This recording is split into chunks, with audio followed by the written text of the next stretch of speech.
The Spot Track Podcast, talking sports contracts, the salary cap, and business of sports. Good day, everybody, and welcome to the SpotTrack.com podcast. I'm Kevin Sylvester, along with Paul Peck and the founder of SpotTrack.com, Mike Giannetti. Lots of stuff to get to, NFL, NHL, but want to remind you that this Spot Track podcast is presented by Morgan Stanley Global Sports and Entertainment, empowering professional athletes and entertainers with the knowledge they need to make informed decisions about their finances and wealth. Learn more. Visit morganstanley.com/GSE. Morgan Stanley Smith Barney, LLC, member SIPC. NFL news, Paul Peck. Sure, why not? This is probably the biggest NFL month. Honestly. They're all big. As crazy, what's crazy about our world? Super Bowl, come on. No, I say what's Opening crazy. week. Yeah, but what's crazy about our world now is draft month with fan bases of all 32 teams totally engaged might be bigger than any point during the regular season and the Super Bowl when there's only two teams that are there. Well, the draft is big. They've made the draft, which used to be one day where Paul and I would sit out there at the Tuesday. It was on even go back even further when it was a Tuesday morning. My mother would not let me stay home from school once when I was in high school. Very upset with her. I don't go back that far. I just, having a mic issue there. I go back to where it was all in one day. Yes. And I love that day. I actually love working that day. It was great. I'd be on the radio all day long just going over, and it was just awesome because everybody's good for one. Now, I mean, this thing is Odysseus, and just the journey that it takes to get from first round Thursday to final round. On Sunday, right? They signed the free agents on Sunday. Yeah, but Peter King hinted in his column on Monday that they should move it up to give teams more, that there's too much preparation time and they should give the players more time with their teams. But he also said that they love the hype and they love the buildup and they'll never change it to limit the amount of buildup that there is. Too much money to make. 2 points. Number one, video killed the radio star, right? That's right. And is it too long? Yes. It is. 3 It's days about a is month too long. But no. The draft. Oh, yes. The draft. 7 rounds. Well, Used to 7 be rounds. 12. 7 rounds isn't too long. But for this day's game, is 7 rounds too many? I think 7 rounds is fine. The fact that they stretch it out over 3 days is not fine. Okay. To me, you can get this done in 2 days. You could get it done they used to get 12 rounds done in 1 day. Well, sure, it's become a TV show like everything else has now. So the first round is worthy of its own TV show, and then you can stretch out the second and third, and then, the numbers obviously plummet on Saturday when people aren't quite as engaged in rounds 4 through 7. And let's be honest, outside the first round, most fans aren't really into it too much. To Mike's point, the NBA has gone to 2 rounds. Yeah. I think they used to be like 7. I don't know. It used to be a lot.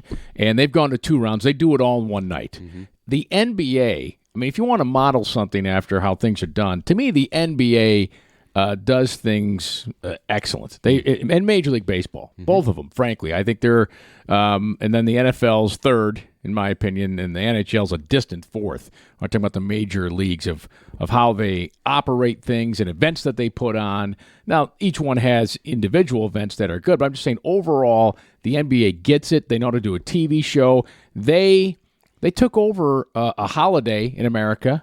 They took over Christmas. Right? The NBA is Christmas. Yeah. They've done that. They do their draft extremely well. Their All-Star Weekend still relevant, in my opinion, when the NHLs and NFLs are not anymore. Well, it's a superstar league, and that's just... Yes, but they know how to market their stars better, I think it's the only one that still exists, right? Yeah, I think you're right. I mean, there's a few sprinkled in superstars in the NFL where if they get hurt, like Aaron Rodgers, like Tom Brady, everybody's season kind of stinks, just from a fan perspective. Sure. Like you want those guys active. But... let me get back to the draft here. Do the players want 7 rounds? No. If you're drafted in the 6th round, want less. you don't want to be drafted at all, right? You want the right to sell yourself to the highest bidder as an undrafted free agent. That's right. You can make more money as a free agent, correct? No. Your signing bonuses and your minimum salaries as an undrafted free agent are going to be much less. But you can negotiate to more. But I thought your freedom comes sooner. You get it's a 3-year deal. It's a max 3-year on the undrafted, Right. so you're not getting a 4-year. But in turn, you don't quite have as much of an investment from the team. You won't get that signing bonus. You know, that sixth rounder, if he's even with an undrafted free agent, is going to make it because there's reputations on the line. Sure. We made an investment in this Plus, guy. it's cool to be drafted. Absolutely. I mean, that still exists from a player standpoint, but look at all these leagues are shifting to be player-centric, all of them. And to me, that just seems like the next step for the NFL that, players and agents are going to say, no, we don't even want these rounds. I'm telling my guys to get out of there. We're not accepting 6th round, 7th round picks. We want to go and pick, the 49ers. I think you could do 5 rounds and be fine. Me too. Because let's be honest with you, beyond the 5th round, the likelihood of those guys making teams is probably less than 25%. I just wonder because after that you're talking about like a $40,000 bonus, which is a lot of money for a college kid who's been making nothing. But I wonder how many of those kids would turn down the $40,000 to be able to get, a $5,000 signing bonus any team they want. Right. Well, I wonder what the percentage of players would be. Boy, that's an interesting question. It is. Because we all know how the game gets played is that sometimes, like Mike said, sometimes being drafted by a team, if you're a defensive end that has a bunch of defensive ends, is worse than not being drafted and going to a team that doesn't have any established starters at the position. So, that's where those kind of things come into play. I'm going to wager that the Dallas Cowboys, whenever they get to pick this year, are not going to select a defensive end. No, I think cornerback, by the way. I've been doing my research. Okay. But that was my segue. I get it. I got it. I put a nail right in that coffin, man. DeMarcus Lawrence. All right. So just some NFL news here. DeMarcus Lawrence, 5 years, $105 million. Interesting that $45 million. This is guaranteed now, Mike. Is this a good deal a better deal for the Cowboys or for DeMarcus Lawrence? Yeah. It swings more towards Dallas, in my opinion. Like I said, I've spoken to this before a little bit. $48 million guaranteed now, $65 guaranteed over 3 years. Those are great numbers. They slot in just under Khalil Mack, Von Miller, Aaron Donald. So if that's the kind of player you think he is, then this is perfect, right? This was the guy, right? This was the number one guy. If he was going to go to the free agency market, this was going to be the big swinger, the big guy that could cash in this year. So it's not that. This is a truncated version of that massive free agent deal, which is probably right. That's what the franchise tag is for. This is exactly what it's for, by the way. This is the perfect example of we're not letting you walk. We want you here. We're going to get a contract done. It's not going to be the gaudy free agent contract because you're still ours, right? This is an extension. So all those numbers kind of lead to that, which is good. That process should still be in place. It's being abused a little bit elsewhere. There's another element to that that was pointed out, and I hope I've got this right because I want to give him credit, but I believe it was Albert Breer's story on SI.com where he broke down the negotiations a little bit, and he related the fact that the agent David Cantor, in the midst of this conference call with the Cowboys, texted Lawrence and basically, as things weren't going well, basically texted Lawrence to say, then trade me. Mm-hmm. And Lawrence wouldn't do it. And that's when Cantor was quoted as saying that I knew that he really wanted to stay in Dallas, wanted to be in Dallas, and it wasn't worth us battling over $500,000, I believe was the number cited on the contract. And I thought that was a pretty good insight into the agent-player relationship. Now, Mike is talking about maximize your revenues, get what you can, get everything you can. Is it a good deal? Is it a bad deal? Sometimes the player wants to be there. Sometimes the player likes it there, likes the team, likes the city, likes where he is. That's a smart agent who says, okay, we'll take $750 or $500 less because it's my job to make my client happy.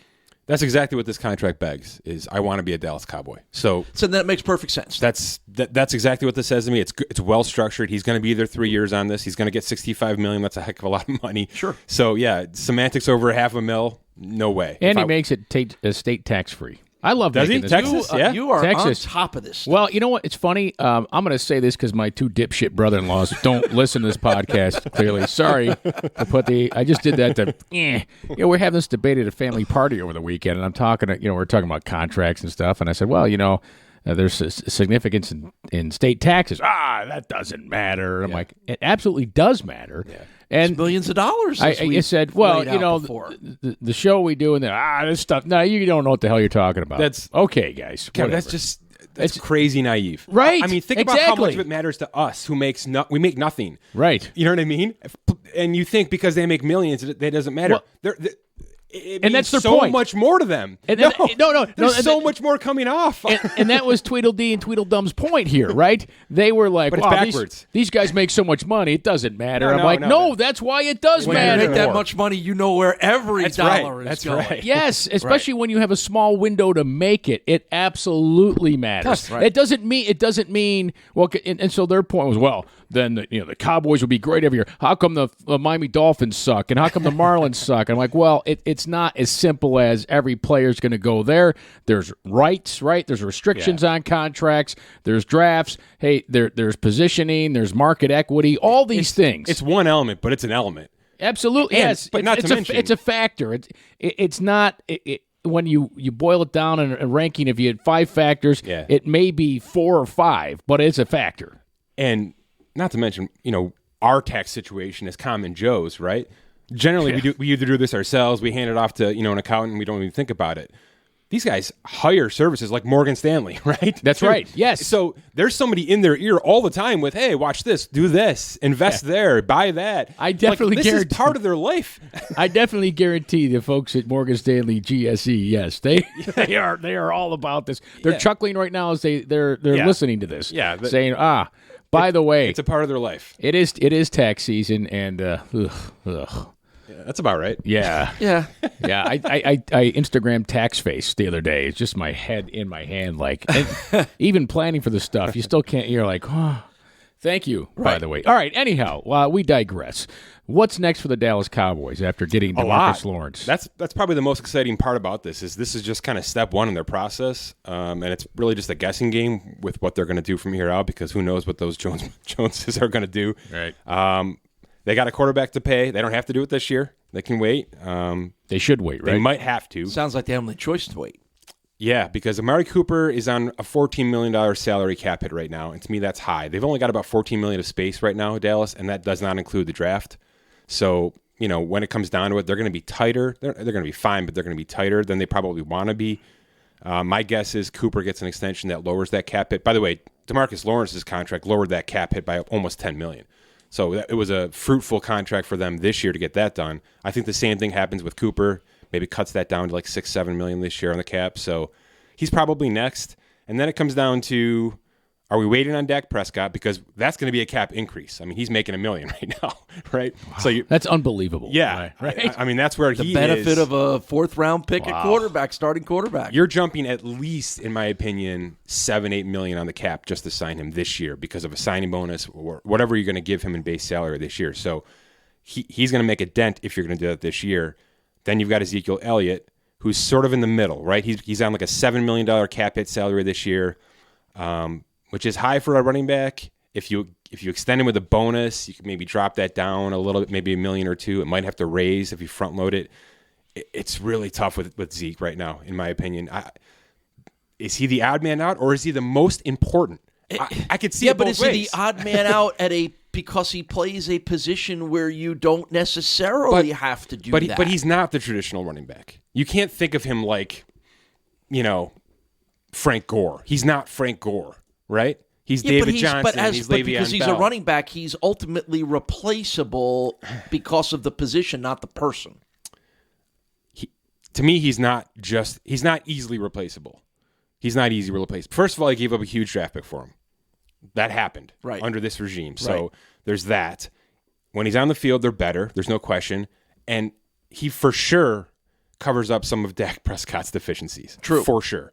Amari Cooper does that as well. So in my opinion, Zeke Elliott and Amari Cooper are probably on the exact same level right now. And they're probably projecting to the exact same contract right now.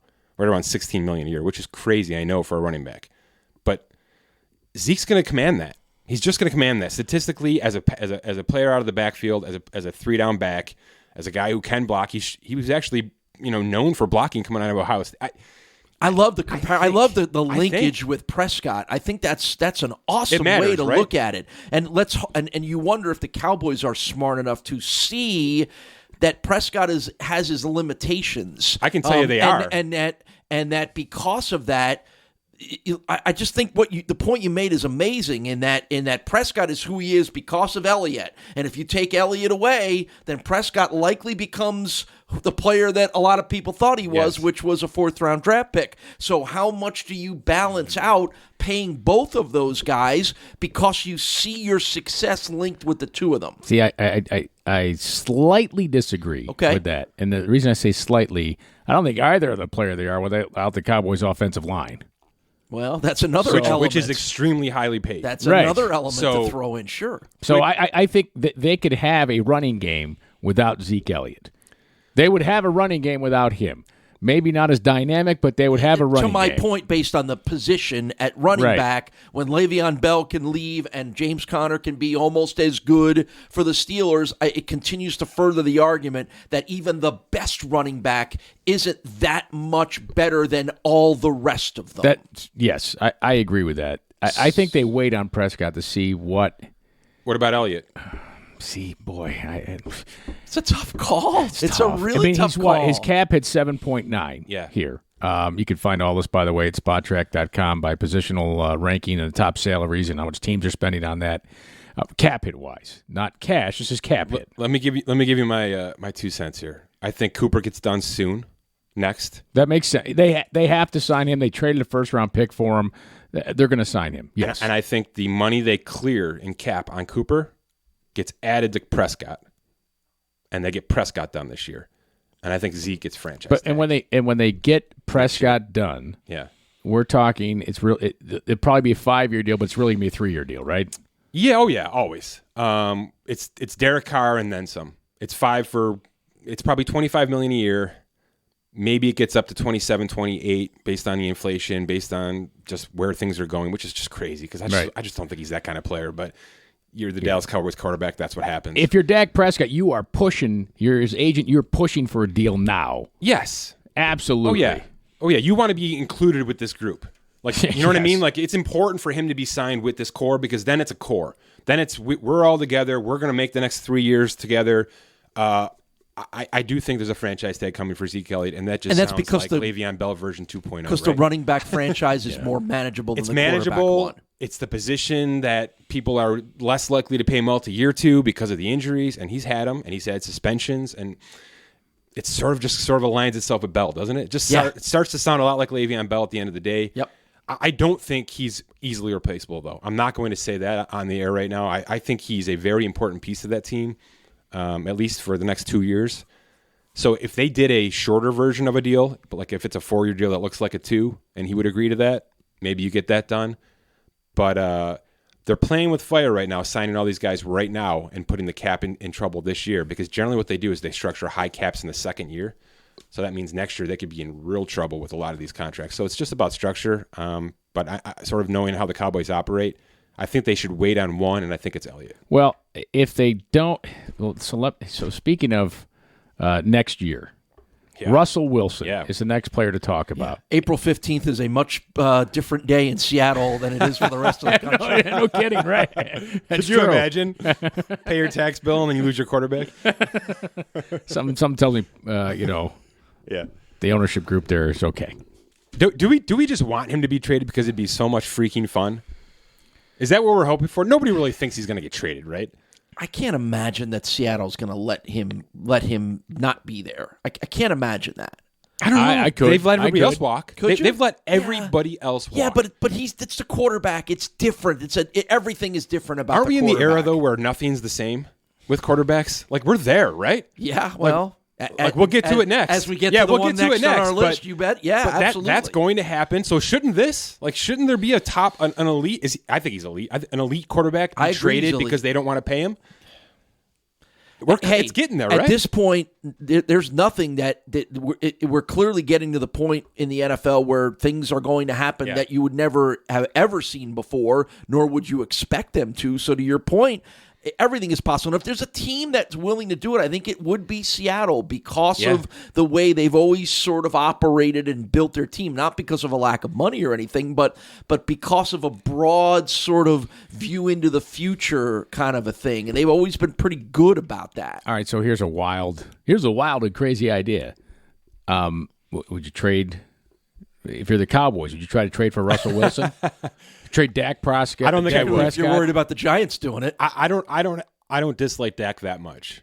I think Dak's a solid quarterback, and you don't need to rip it up and throw away 2 firsts for Russell Wilson right now. I just don't think you do. Did you just throw out there trade them for each other? Yes. Okay. Yeah. I mean, more would have to go to Seattle, obviously, for Russell Wilson. You got to remember they gave up their first this year for Amari Cooper already, so they're sort of sunk in the draft. And to me, Russell's 2 firsts. So you're giving up 3 firsts in a row? No. I don't think anybody's giving up 2 firsts for anybody. You don't in the NFL? Giving up 2 first-round picks? Oh, I do. I think Russell Wilson could get 2 first-round picks. A starting stud quarterback. I think immediately gets you 2 day first 1 rounds. Yeah. Yeah, I think so. Yeah. Especially after the success that Khalil Mack had. But the balance in that is because you have to decide whether you're going to use one of those first to draft a quarterback and hope that he grows into just as good as Russell. Not unless you're getting Dak Prescott back. Listen, if the Seahawks, you know what? This is folly because they're not trading him. No, you can't trade, I don't think so. You can't trade Russell So Wilson. are they going to pay him? Yeah, they're going to pay him. Okay. They're going to pay him. I'm in the camp that they don't now. They don't pay him. I know what they should do, and they should pay him 3 years, $100 million fully guaranteed. They should do that. Yes. And no 5 for 150 that's actually 3 for 100. I'm saying 3 for 100. Start with Kirk Cousins' deal, add $15 million. That's Russell Wilson. End of conversation. That's the deal. And I even made some notes here. If they want to be creative, maybe in years 2 and 3 of that deal, if Wilson gets hurt this year, and it's an injury that they could list as substantial, then maybe some of that guaranteed base salary converts to per game roster bonuses. So they save cash and cap in the next 2 years. He's not going to agree to that. Why? Why would he agree? All it means is be healthy and you get guaranteed money. Yeah. He's Russell Wilson. He wants guaranteed money. But he's over 30 now. There's got to be a little bit of give. A little bit of give. Right? If I'm representing Russell Wilson, I'm not. I'm talking like $2-3 million a year here is all I'm talking about. Still $2-3 million. Right, but out of 100 fully guaranteed, if you maybe that knocks down to 95. This is a perfect deal, but it's not going to happen. Here's what I think happens. I think this is going to be where the franchise tag gets abused again, and it's going to be the straw that breaks it. This is going to be it. Because Kirk Cousins wasn't a good enough player for people to care that he got abused with the franchise tag. He made a lot of money. Sure. But he also wasn't abused, good. he got 20 Right. But it's because we didn't think he was that good. Right. So that money is good for him. But a franchise tag for Russell Wilson, it's going to be 30 this year or 30 after next year and then 36 after that. He's scheduled to be 17 this year. 17 million. So it's going to be like 3rd, 4th, 5th highest quarterback cash for that year. Sure. That's probably right for Russell Wilson, right? Yes. So they're going to do it. They're going to slap it on him until he won't play. And it might be immediately. He might not play on a franchise tag. So do you really want to go down that road? They've done it with Cam Chancellor. They've done it with who am I missing? Clark, right? Yeah. Earl Thomas. Are we going there? Marshawn Lynch has held out. They've done this. They have held their guns with their star players. Are you really going to do that with your quarterback? Because I think we're getting there. This is what Seattle does. They don't dole out deals because they want to or because they think they need to. They will hold this thing right to the end. Yeah, and they're one of those teams that always seems to be, much like the Patriots, wants to get rid of somebody a year too early Smartly. than a year too late. Smartly. Yes. Also, we sort of had this in Buffalo 2 years ago when we accidentally made the playoffs, right? That's right. Like, Seattle accidentally made the playoffs last year. They were not supposed to be good. They were a 2 to 3 win team coming in based on their roster on paper. Do they think they're good? Right? Do they think they can recreate last year this year? Because they didn't really add pieces. Right. That Bills team that made the playoffs, I believe they didn't think they were any good. In fact, it shot him in the foot doing that, right? I mean, yes, it did. It shot him in the foot a little bit. Yes. So it took away Baker Mayfield. To me, that's sort of how Seattle's operating right now. Is maybe they don't even know what the heck they are. Like, how the heck did we just do that last year? We were supposed to be sort of on the downward trod. San Francisco the 49ers got hurt. Arizona was terrible. Yeah, and they have a great quarterback. They have a great quarterback. And they have a great quarterback. That's why they did it. Right? If the Giants call up and offer Seattle that, what is the number 2, number 3 pick, to start negotiations, does it happen? Yeah, of course. Seattle doesn't say no to that because of all the things we just said. If they think that they're sort of in limbo and the only thing keeping them on the ropes right now is Russell Wilson, then you take draft assets, which are gold. Right. It would be the number 3 pick. The Giants have the number 3 pick. You know you can get your quarterback, and you know you can probably get yourself a legitimate wide receiver or whatever else it needs to be to get yourself to the next, to rebuild on the fly, which is really the point. So here. the Giants have, 3-17? Yeah. If they offer 3-17 for Russell Wilson. Oh, that'd be crazy. Then I think That's too much. In my opinion, that's too much for Russell Yeah, Wilson. but you're talking about 2 first-round picks. So, I am. Would it be 3 this year and then you're number 1 next year? Yeah. But let's say it, that makes a lot of sense on both sides to me, Kevin. if you're rebuilding in Seattle, then yes, it makes complete sense to do it. It's not why even stave rebuilding. off? It's do you not want to pay Russell Wilson that for rebuilding and a lot of other reasons? Well, yeah, but if you're not rebuilding, you pay Russell Wilson. Yes. Because he can help you win sooner rather than later. But if they're continuing to rebuild all the way around, then yeah, you let him go. It's probably a debate they have and continue to have. Right? I really like Russell Wilson. I think he's great. He's one of my favorite players in the league. Him in New York would do that. Would that it? seems Would like, it? I'm worried that I just feel like becomes that's a a perfect monster. marriage. I feel like that's a perfect marriage because think about it. He is everything that a team like the Giants would want, and frankly, everything opposite of the guy they just got rid of. Your superstar is admired and well-spoken and revered and understands the role in the spotlight, and he's got a recording superstar wife that, it just, that's everything. It's everything that Odell Beckham was not, that made the Giants want to get rid of him, and it comes at the quarterback position. Boy, if I'm the Giants and I have any inkling and an opportunity to get Russell Wilson, I am all over it. Yes, I would be all over too if I'm the New York Giants. The cautionary tale about paying him too much is Aaron Rodgers in Green Bay. Yep. And if you give him all this money, you've got to look at New England, right, and how they do it and how Brady structures it. They have flexibility to sign players, make trades for players, which they trade a lot of for a lot of players to bring in and do it. And Green Bay, they don't have any money.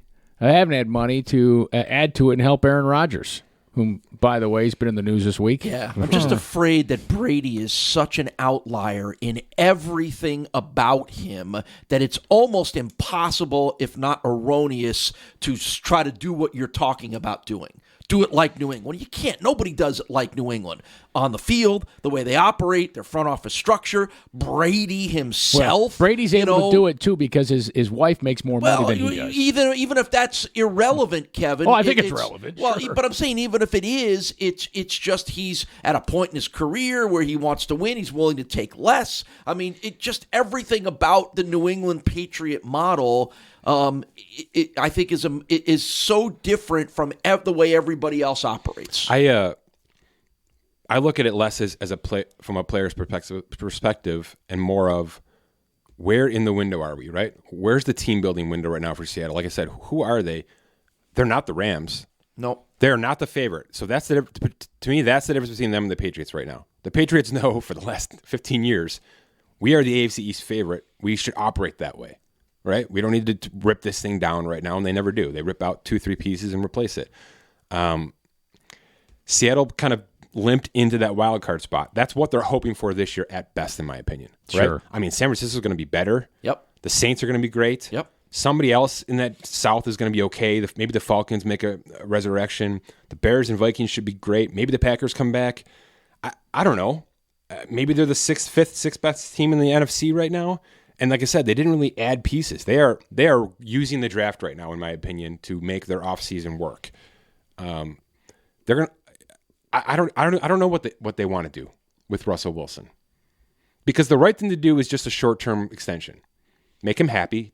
That's a Tom Brady extension, right? Give him a nice signing bonus, roll this thing over. Let's just see where we are in 2 years, maybe a year and a half, right? And why can't they be the case? Why does this have to be a 5-year contract? No, why do we have to go there? It doesn't. But I think the short-term thing is you're just putting off if you're not going to be as good as those teams you mentioned in your division, But I'm saying that about 2019. Who knows with the Rams in 2020? That's true. Todd Gurley might be out of the league. Honestly, he might be out of the league in 2 years. Those Cooks contracts, the Robert Woods contracts, Jared Goff's contract might be gone. Jared Goff might be gone after 2019. And the league may start to figure them out a little bit, too, which I think we saw some signs of already. That's a spot where Russell Wilson could play. L.A. Either L.A., honestly. Yeah, right. Either one, for sure. All right. Let's one other quarterback to talk about. Josh Rosen. Yes. Is this where we? No. You know what what I'm going to say. What I'm going to say to you is you will have every right to heap on me, but not until after it happens. Yeah, but I'm going to lead up to just because heaping on everybody you. thinks it's going to happen doesn't allow you to beat me up over it yet. I will take my medicine on this one, but only when it happens. Paul, any forced firefighter will tell you where they see smoke, there's fire. There's a lot of smoke here, Paul. Let's just say this. We're in that window, that draft window now where nothing's it's real. all BS. Nothing's real. Everything is BS. So obviously this is all with a grain of salt, but that's fun. it just makes a lot of sense for them to trade Josh Rosen, but not right now. It makes no It's a draft day trade. sense. It's a trade. No, later. Why? Way later. Yeah, but you're going to want the draft pick back, don't you? You don't need it this year. No, you wait. You wait and find out teams that missed in the draft, that didn't do what they want. Maybe it's a third-day draft trade, but they wait. There is no rush on this. I mean, supposedly teams have offered a number 2 for him, and they're holding out crazy. for a number 1. That's the scuttlebutt. I think if you can get a number 2 for Josh Rosen because you're admitting your mistake on him, is supposedly the Redskins? Is this the Redskins doing this? I think so. Redskins, Dolphins are the teams that you sort of hear. Maybe the Giants are a team that's shown some interest. Is Josh Rosen better than Case Keenum? Yes. Is he? How do we is he? know? We don't know. We don't know. He's younger. He has much more upside. Case Keenum, you know who he is, what he is. Never going to be anything different. He's fine for 1 year. So you think the Washington, Redskins are more than content to go into this year where they're not going to be very good and live with him? You don't give up a second-round pick for Josh Rosen right now in your current But you situation. think he's going to be your You just starter? don't. If you think he has the potential to be your starter, don't you? This is the Oh, my God. same GM who drafted him, correct? Mm-hmm. Just a new coach. Correct. Mm-hmm. All right. Which was my original point why I initially thought it was a shocker. I know. And it would still be a shocker. But if I am another general manager, I'm interested in getting Rosen. Yeah, I'm not giving up anything big right now. no. Like, you drafted him last year, and you're willing to trade him this year? Right. That tells me he's not good. No. The trade values across the board have been junk. But you're telling me this one's going to be huge? Yeah. Because It's because of position. It's position. Again, what you have to determine is again, this all goes back to where our original. Why are they trading him? Right? Are they trading him because they don't like him because he was an attitude problem like people thought he was? Probably. Are they right. trading him because they don't think he's very good? Or does it have nothing to do with Josh Rosen and everything to do with Kyler Murray? See, that's what I don't know that we're sure of yet. And that was, again, back to my original point, which you guys are going to beat me up on. We're about to see a team do 2 things that have never been done in NFL history, ever. Draft a quarterback for the second year in a row in the first round and draft a guy who's 5'10" tall. I only want this to happen so we can tell you. I know you do. That's the only reason. That is the only reason. You do, and I told you will have every right to do that, but not until it actually happens. Other than that, because when it care does, less. it will be. When it does, it literally will be 2 things that have never happened ever before. And that's why they're going to happen. I can't wait. But for this to happen. ultimately, that's the decision that teams have to make on Josh Rosen. Are they getting rid of him because they think he stinks? Which means we don't give anything up for him, or are they getting rid of him because they've just locked in on Murray and they're about to do this crazy move and Rosen is now surplus? They've got to get Murray first, right? I mean, so that's why the draft pick has to happen first. Maybe this helps get the draft pick of Murray, but yeah, it's all got to happen first. I'm the Miami Dolphins at 13. Am I trading up for my quarterback, or am I trading for Josh Rosen? Any of the quarterbacks, or am I trading for Josh Rosen? Don't they have? What's the better move? Didn't they just sign Fitz? Fitz, yeah. Oh, what's the problem? See, do we have enough time on the podcast to get into that? Hey, answer listen, that question. The Dolphins will be 5-3 at the midpoint of the season because Fitz will be lighting the world on fire. And they'll finish 6-10. Probably. Yes. See, the question becomes from Miami's perspective, and I think you're starting to read a few things about people wondering about this quarterback class. Yeah. And also looking ahead to 2020 when Tonga Vailoa and Herbert and Fromm are going to be available. So where the Dolphins have to make a decision, and a lot of these teams that are quarterback needy, are you trading up or using a first rounder on one of the guys this year, or are you saying we're going to wait till next year when the class is better, but maybe you're willing to give up a second or a third round pick for a flyer on a kid that some people thought was a top 10 talent last year? Yeah. Because maybe if you get him in here for a third round pick and he winds up being good, well then now you can build in a different direction. I can't get him higher than a third round pick. To me, because of everything you just said, I wouldn't give up any more than that. He's been tarnished. Yes. Right? He's been tarnished either by his own performance on a bad team or by the fact that the Cardinals are doing this ridiculous, incredible thing. Right. And you can defend that and say, no, well, maybe it's all BS. But the Cardinals aren't coming out and saying anything to defend this. No. They're not stopping this conversation from happening. No, they're not. At all. No, so that's why this has to be real until it's not, because they're not coming out and saying, stop it, guys. All right, we drafted him third. What was it, 11? I don't even know. Yeah. 11? They traded up, right? They traded up to 11 or 12 last year, yeah. We drafted him top 15 last year. He's our guy. Enough of this. They've not said that once. Not. No, they have not. So there's something brewing here at least, right? All right. By the way, how much money has Ryan Fitzpatrick made in his career? Cash in his career. I think Paul. Mike and I talked about this a couple weeks ago, like in the $60 million range, right? $58 million. Yeah, $58 million. God for love a 7th round pick. Last thing on Fitz or Case Keenum? Don't you think Washington missed out there? I think, yes, I do. I'd rather have Fitz. Me too. Fitz as much as I would never want to have Fitz, I would rather have Fitz. Me too. I was thinking about that just when you mentioned his name. Like, man, the Dolphins actually did okay here as like a bridge guy. You know what I love about Fitz is he's a gunslinger. Yeah. He goes out there and he'll zip it. We'll wing it around. The other thing about Fitz is he's the perfect guy that you want on your team. Now, and you could argue that the signing of Fitz was the predecessor to drafting a quarterback this year because there's no better guy as the backup. That's what Fitz's whole career has been after he left Buffalo, which was signed to be the backup to mentor a young guy, and then that guy always gets hurt and Fitz always has to play. Teams want Fitz on their team. They just don't really ever want him to play. There's no better indication of that, by the way, than his contract structure in Miami. They gave him $1.5 million guaranteed next year. So he's here to be the bridge this year and then a backup next year. He's already locked in. To mentor a draft pick for this year. That's what I mean. Yeah. That's what I mean. He's here to be the starter this year and a mentor to whoever they acquire, whether it's Rosen or a draft pick. Right. And then he's already being paid next year to be the backup role. Well, right. Is he being paid this year to be a backup because if they draft a first rounder? No, he got third-tier starter money this year.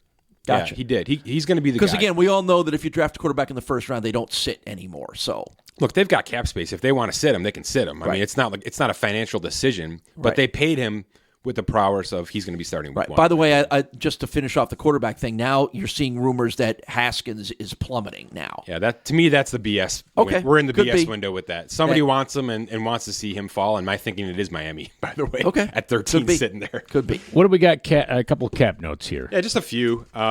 Just sort of who's got what left, sort of how we have the site right now. The Colts, man, they're so damn smart.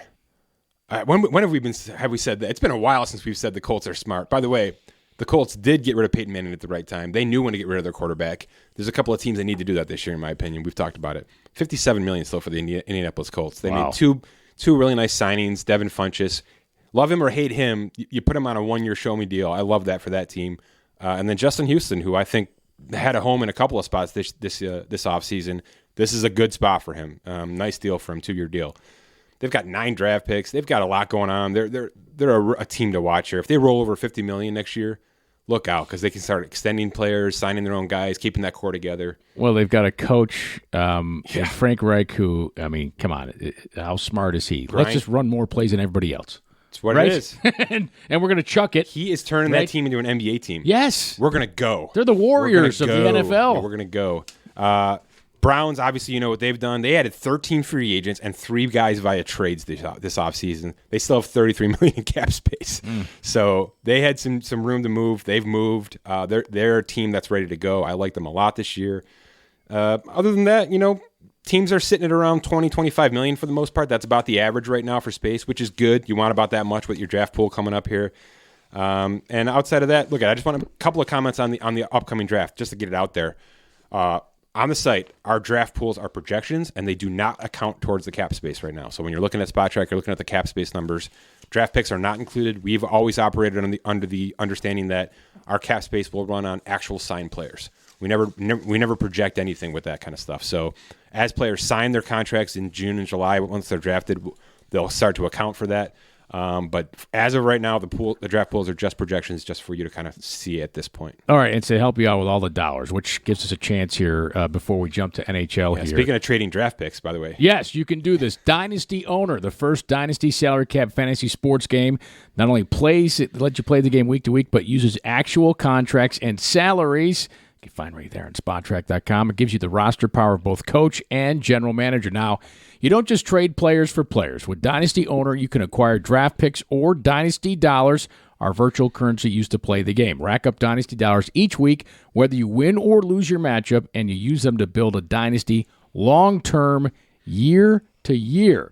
So, you know, when you're sick of having players on the bench, right? Yeah, I'm going to sit this receiver, and he has like an awesome game. I like this a lot. Yeah, don't worry about that. In Dynasty Owner, your bench earns a percentage of their performance that week because a true dynasty is built with a deep bench.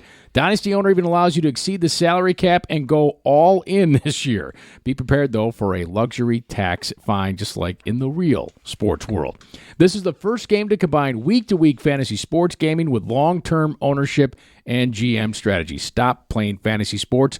Own it, Paul. Go to dynastyowner.com. Sign up for the 2019 beta draft. Cool stuff. Really cool stuff. I've had some people ask about it on Twitter and things like that, and definitely check it out. If you're a sports nerd and a fantasy nerd and you really want to get deep into it, this is an awesome site. All right. Nerds unite for the odds of the Tankathon. In the A lot of numbers. Yeah, Tankathon's NHL Lottery yep. ads. We're recording this on the day of the NHL Draft Lottery, which they just they can't seem to get this right. All right, right off the bat, let's talk about this, because I actually got this confused with the NBA, who did change their lottery system.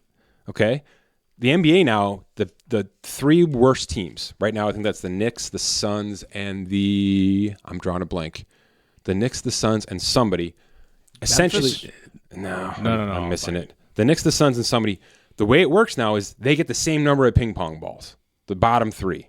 Okay? Is it I'm just going to guess right on the Magic? No, they're in. Magic clinched a playoff spot. So they haven't been followed. They did, didn't they? Mavericks? They haven't followed the Mavs. No. Let's figure it out. So Knicks, you got the Knicks, the Cavs, Cavaliers, Cavs. the Cavaliers, The and the Knicks, the Suns. Cavs, and the Suns. That's Right. your bottom 3. Equal number of ping pong balls. Same chance to get the first pick overall. Hockey hasn't done this yet. So there's no benefit to finish Right. first versus third. You're not trying worst, basically. Right. Essentially, if you're in the bottom 3, you're good, right? So there's a less of a reason to go all out tank, right? I mean, you're tanking, but you're not all out tanking. You can win a few games. Is the point here? But in NHL, I pulled up this tankathon.com, the lottery odds. The difference between number 1, the worst team, Ottawa, and the second worst team, LA, is 5%. 5%. That's huge. Yes. Mathematically. You want to lose every game in the NHL. I mean, that is just how it is, and they've got to fix that. They've got to change that. I couldn't agree more. They've got to change it. It's as easy as the NBA, again, who jumped the gun and did it right the first, right? I mean, how many times has the NBA made a change first, and then other leagues have had to copy them? And it's annoyingly good. Not only that, but just watching how the draft lottery unfolds. Yeah, it's like a CSI drama. The NBA, yes, the NBA does it right, where it's a show. It's great, and the NHL has tried to do the show, and thud. Yeah. Yeah, it's just so anticlimactic, in my opinion, just the way they do it. So, yeah, you're right. They need to do it where you have an equally weighted. Yeah, to me, I agree. To me, 19% chance, which is about what the Ottawa Senators have to get number one. That's too high. That's Colorado's pick. It Anyway. is, and they're not even going to get to pick it. So if they win the lottery tonight, that pick goes to Colorado for Matt Duchene, a trade over the winter, which is crazy. I mean that's a good storyline though. Could you imagine? For the NHL, you want that because that's news. Colorado's in the playoffs. Yeah, they're a and good they could team. get the number one overall pick. Yeah, that's the Boston Celtics all over again here. That's what's been happening to them. That's smart. That's smart management. Right? Smart management, conditional draft picks. By the way, here's how the odds breakdown. We'll just go by team here. So Ottawa, which is really Colorado, it's 18.5% to get the number one overall pick, 16.5 to get 2, and 14.4 to get 3.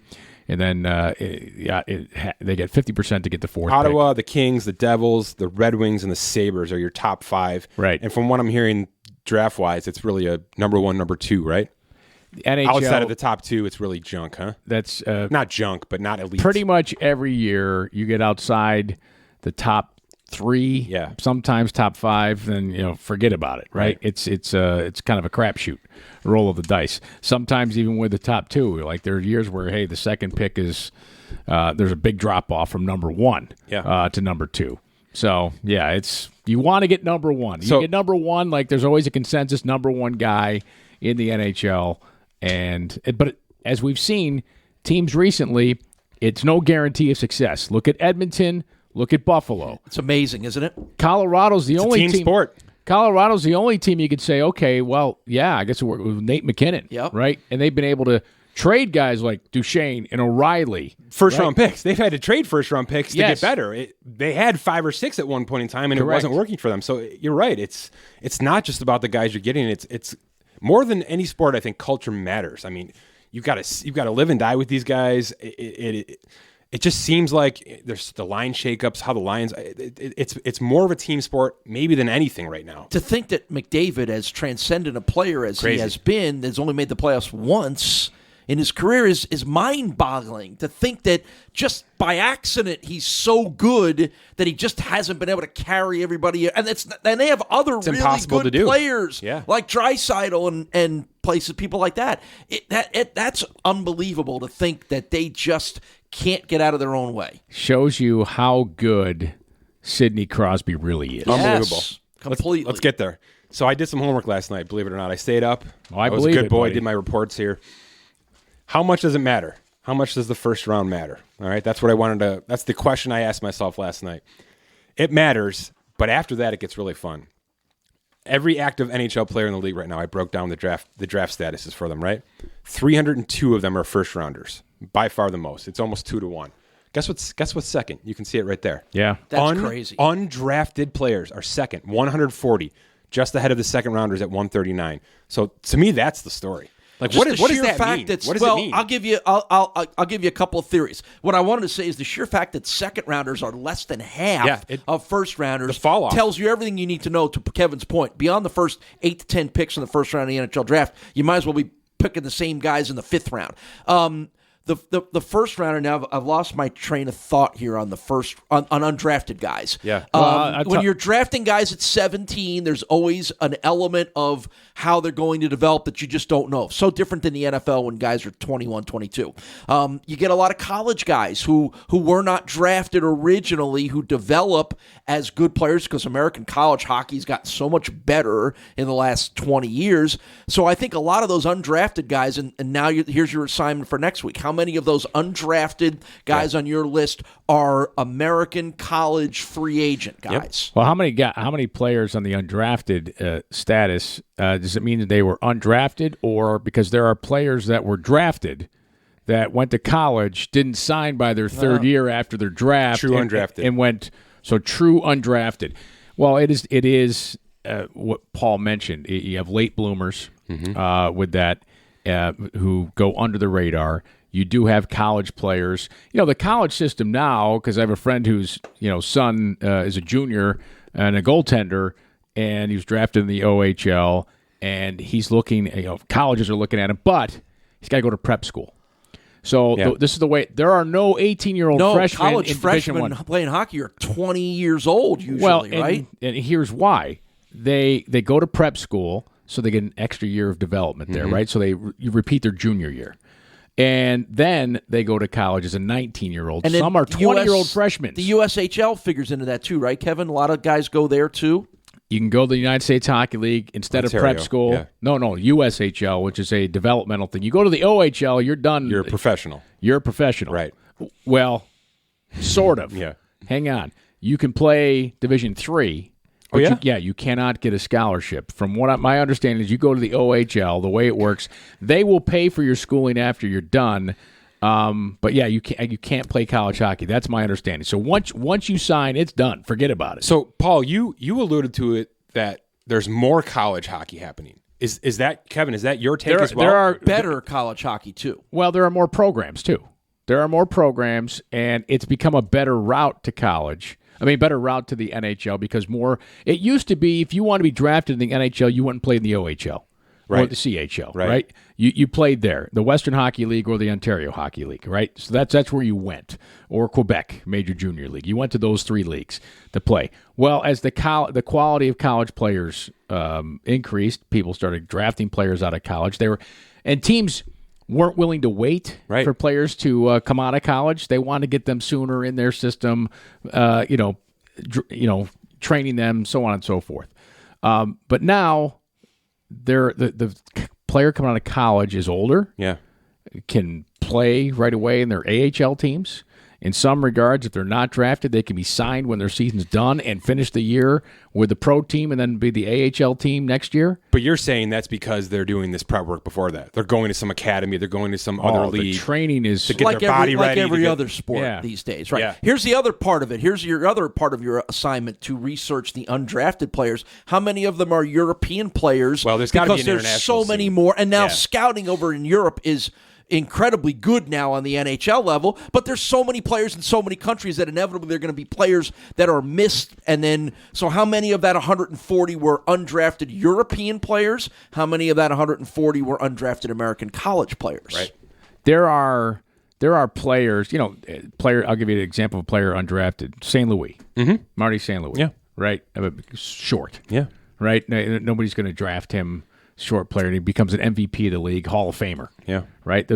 Hockey's littered with stories like that. Littered with players who were drafted late rounds that become Ryan Miller, drafted in the 5th round by the Sabres. He's the all-time winningest American goaltender for regular season wins in the National Hockey League. It's 5th-round picks. 55 are currently in the league. Miller's one of them. Yeah, I was just about to look. There's about 150 total players in the league right now, 5th round or later. That's it. Right. Total. So speaking, that's crazy. We were talking about the irrelevancy. There's no values. We were talking about the irrelevancy of draft rounds earlier in this podcast. The NHL should cut it off after 2. I agree. It should be Because NBA what's style. the point? I completely agree. We're wasting everyone's time. Well, hang on, though. If you do that, you're AHL. Well, you miss out on some trades. You'd miss out on some late bloomer development where they take guys in certain rounds. So I disagree with that. I think you need to keep those later rounds because those players – look, there's 32 7th-rounders. Now you're saying, well, that's not a lot in the league, but think about this. There's 32 teams. There's 23 roster spots on every team. Right. All right, so it's 600, 650 players around there. Just use a rough number. So 32 in the 7th round, that's actually not a bad percentage for that late of a pick. Yeah. So those players do matter, and sometimes those players make careers for scouts and general managers. Hey, I'm the guy who found that guy. Well, Jamie in the Benn, 7th right? round. That's right. Jamie Yes, Benn, that's 7th right. round pick. Right? I love Jamie Benn. 5th rounder, sorry. Right. So then I converted this whole process to money just to cap it off here. The top 25 salaries in hockey right now. How many of them are first-round picks? Top 25, I'm going to say 21. 21. I wouldn't even look at that. I just guessed that. Over 85%. I mean, 21 first-rounders, 2 second-rounders, a 5th-rounder, and Henrik Lundqvist, 7th-round pick. But now Henrik was drafted at a time when European scouting wasn't anywhere near what it is now, right? I mean, if Henrik Lundqvist, the player, is being drafted now, he's a 1st or a 2nd round pick, right? You know the point I'm trying to make here? Well, again, goaltenders. It's like Pavel Datsyuk was a 7th-round pick in the 80s or whenever it was. Sure. They just didn't scout European players to that degree. Well, sometimes they're not sure the European player will come over here and play, so that's why they fall sometimes. And he's going to stay in Russia, right, or he's going to stay and play in the pro leagues in Sweden. So sometimes those players, sometimes they select them later because they are playing over there and they want them to stay and develop because the league's not as good. So right now the last question on that one, Mike, is are these top 25? They're obviously paid because they're really good players. Are they paid because they're all really good players, or are they paid because they're first rounders and their sort of pay scale started at an escalated point? I mean, do we quibble with any of the quality of players on this list? No, it's tough to argue. I mean, they're there for a reason, in my opinion. I mean, you get down the list and maybe in the later teens, and there's some questionable names there. Maybe guys who are past their primes who are on 8-year deals that shouldn't be there anymore. But like a Phil Kessel, Corey Perry, Let me just wrap this all up in that the difference between, we talked about NFL draft in the show and NHL draft. On April 25th, we're going to know most of the first-round people who are drafted. Mm-hmm. When this happens in June, we're going to know one guy, Hughes, the number one pick. And the Kaka guy. Does he even make the league next year? That's where I wanted to finish off with. Like, these contracts, they're so cheap. They're so Most of the top 3-4 guys usually do, right, Kevin? Generally, I think over the last 5 years or so, almost all the top 2 or 3 guys all go right to the NHL. To sign him, if you're going to sign him, he's playing. Yep. You know what I'm saying? So, yes, I'll say he's in the league, at least the top pick. All right, that's going to wrap up today's show, but want to remind you that it's presented by Morgan Stanley Global Sports and Entertainment. Learn more, finances and wealth for athletes, entertainers, morganstanley.com/GSE, Morgan Stanley Smith Barney, LLC, member SIPC. Remember, go to SpotTrack.com. Check out all the contracts information. You can listen to past shows on here, too. Also, make sure you check out the options on the premium service, premium membership at SpotTrack.com. For Mike Giannetti and Paul Peck, I'm Kevin Sylvester. Thanks for listening to the SpotTrack.com podcast.